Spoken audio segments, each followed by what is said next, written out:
할렐루야.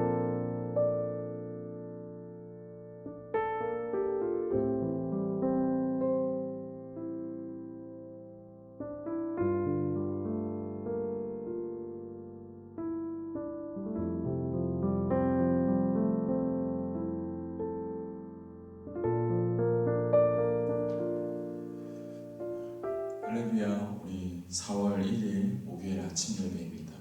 기도하시겠습니다. 사랑해 주님, 감사합니다.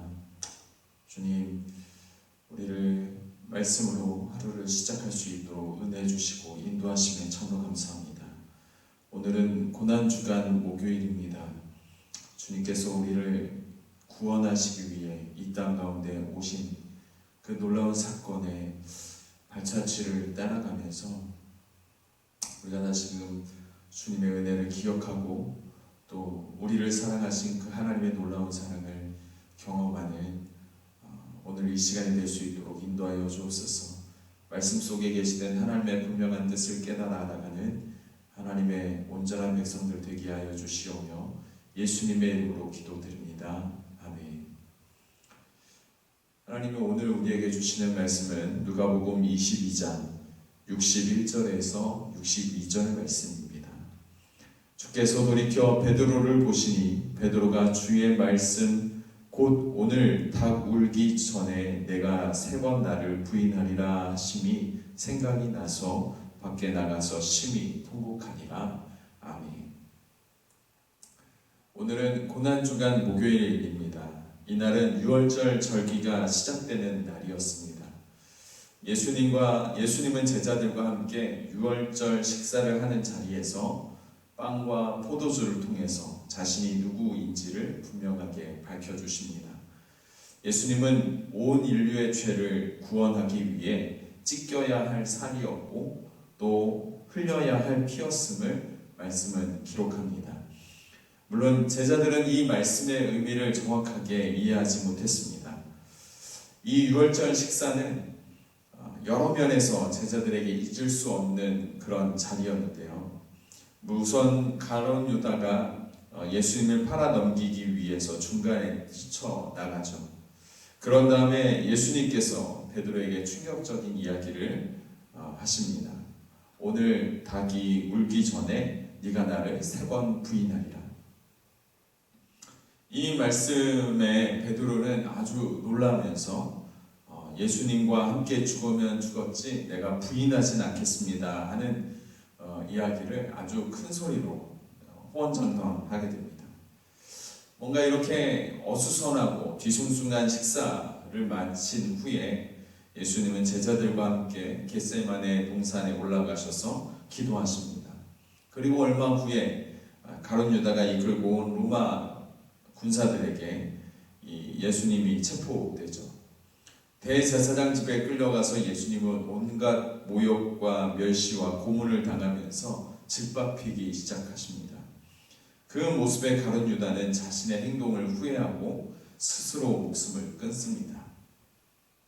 한편 예수님을 잡아가는 무리를 멀찍이 이렇게 쳐다보고 있었던 베드로는 대제사장 집들에 들어가서 결국 예수님을 3번 부인하게 됩니다.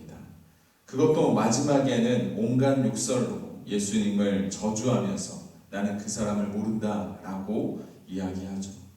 그 순간 닭이 울었고 예수님과 베드로의 눈이 맞추어져 집니다. 이 사건 이후에 이 베드로의 삶은 완전히 의욕을 잃은 사람처럼 그렇게 살아갑니다. 죽을 마음조차 먹지 못할 만큼 아주 그의 삶은 피폐해져 갑니다. 그리고 그는 통곡합니다. 그런데 이것이 베드로에게 아주 중요한 선택이 됩니다. 스스로 목숨을 끊은 이 가룟 유다는 예수님의 용서를 받을 기회를 얻지 못하죠. 그렇지만 뼈저리게 후회하면서 통곡하며 울었던 베드로에게는 후에 예수님을 만나면서 자신의 이 죄를 용서를 구하고 예수님으로부터 자신의 죄를 용서받게 되어지는 완전히 다른 삶을 말씀은 우리 가운데 보여줍니다. 그리고 베드로는 어떻게 됩니까?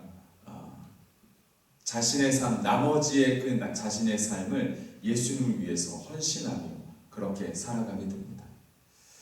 가룟 유다는 하나님 똑같이 가룟 유다도 주님 앞에 헌신했고 베드로도 주님 앞에 헌신했지만 가룟 유다는 자신의 목숨을 스스로 끊음으로 인해서 용서받을 수 있는 그 기회를 완전히 놓쳤고 베드로는 예수님께 용서를 구하면서 또 그 용서를 받아내므로 인해서 자신의 인생을 다시금 주님 앞에 헌신하는 귀한 인생으로 바뀌어진 이 두 사람의 인생의 선택.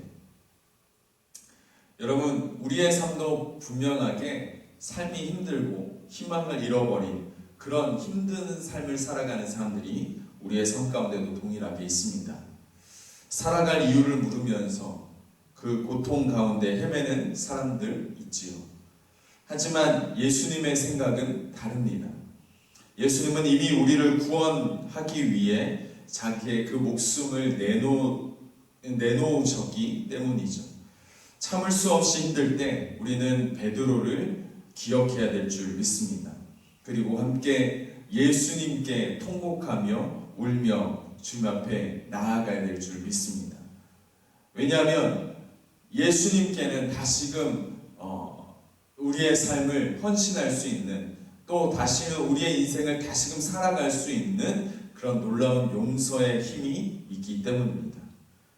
이미 우리의 삶을 판단하고 나 스스로 이 삶을 포기하려고 할 때 베드로가 그의 인생이 다시금 예수님 때문에 달라졌던 것처럼 우리가 주님 앞에 통곡하고 부르짖고 주님께 다시금 기회를 달라고 우리가 구할 때 우리의 인생은 그 선택으로 인해서 우리는 우리의 삶은 다른 인생을 살아가게 될 줄 믿습니다. 삶이 힘들고 어려울지라도 또 우리 가운데 고통만 있는 것 같아 보일지라도 다시금 주님 앞에 엎드리며 기도하시길 바랍니다. 주님께서 여러분의 삶을 불쌍히 여기셔서 긍휼히 여기셔서 여러분의 인생에 다시금 기회를 허락하실 줄 믿습니다. 예수님께서는 이미 이 베드로와 눈이 맞추어지시면서 그 눈빛으로 말씀하셨어요. 베드로야, 내가 너를 사랑한다. 여러분, 우리가 이 시간 주님께 우리의 눈을 맞추면서 주님의 음성을 들으시길 바랍니다. 누구야? 나는 너를 사랑한다. 우리가 주님 앞에 용서를 구할 때, 우리가 주님 앞에 다시금 우리의 인생을 내어 맡길 때 하나님은 우리에게 새 삶을 허락하시는 놀라운 그 권능이 있는 하나님이신 줄 믿고 그렇게 구하시면서 오늘 하루를 그렇게 살아가시기를 주님의 이름으로 축복합니다. 기도하시겠습니다. 사랑의 주님, 주님, 우리는 잘못한 것 많이 있습니다. 또 주님 앞에 부끄럽고 부족한 것도 많습니다. 결단하지만 자꾸 넘어지고 다시금 힘을 내어서 뭔가 해보려 하지만 자꾸 실망하고 좌절하는 그런 삶이 우리의 삶입니다. 하지만 나를 위해서 십자가에 못 박히시고 여전히 나를 사랑하시는 그 예수님, 오늘 말씀 가운데 그 예수님을 발견합니다. 주님을 믿고 다시금 우리의 인생을 주님 앞에 내어 맡기면서 주님을 바라보면서 나아가는 온전한 성도 되게 하여 주셔서 주님께서 주시는 새 힘과 또 주님께서 우리의 마음을 위로하시는 그 위로와 격려를 받아 누리는 오늘 하루가 되게 하여 주옵소서. 또한 우리의 인생, 나머지의 인생 그 모든 삶까지도 주님 책임져 주셔서 주님과 동행함으로 나아가게 하시고 실망과 좌절이 아니라 이제는 기대와 소망을 품고 나아갈 수 있도록 인도하여 주옵소서. 어떤 상황 가운데 있든지 나를 사랑하시는 그 예수님의 마음을 오늘 말씀을 통해서 발견하오니 하나님, 그 마음이 우리의 마음 가운데 떠나가지 않게 하시고 계속적으로 확인되어지고 증명되어질 수 있도록 하나님, 그 은혜를 누리며 나아갈 수 있도록 하나님 함께하여 주옵소서. 예수님의 이름으로 기도됩니다. 아멘. 하늘에 계신 우리 아버지여, 이름이 거룩히 여김을 받으시오며 나라의 마옵시며 뜻이 하늘에서 이루어진 것 같이 땅에서도 이루어지이다. 오늘날 우리에게 일용할 양식을 주옵시고 우리가 우리에게 죄 지은 자를 사하여 준 것 같이 우리의 죄를 사하여 주옵시고 우리를 시험에 들게 하지 마옵시고 다만 악에서 구하옵소서. 나라와 권세와 영광이 아버지께 영원히 있사옵나이다. 아멘. 이 시간 오늘 하루 우리가 고난 주간을 보내고 있는 우리의 하루라는 걸 기억하셔서 주님 앞에 기도하고 통곡하면서 우리의 인생을 주님 앞에 맡겨드리는 귀한 이 인생 또 하루가 되어질 수 있도록 우리의 신앙이 되어질 수 있도록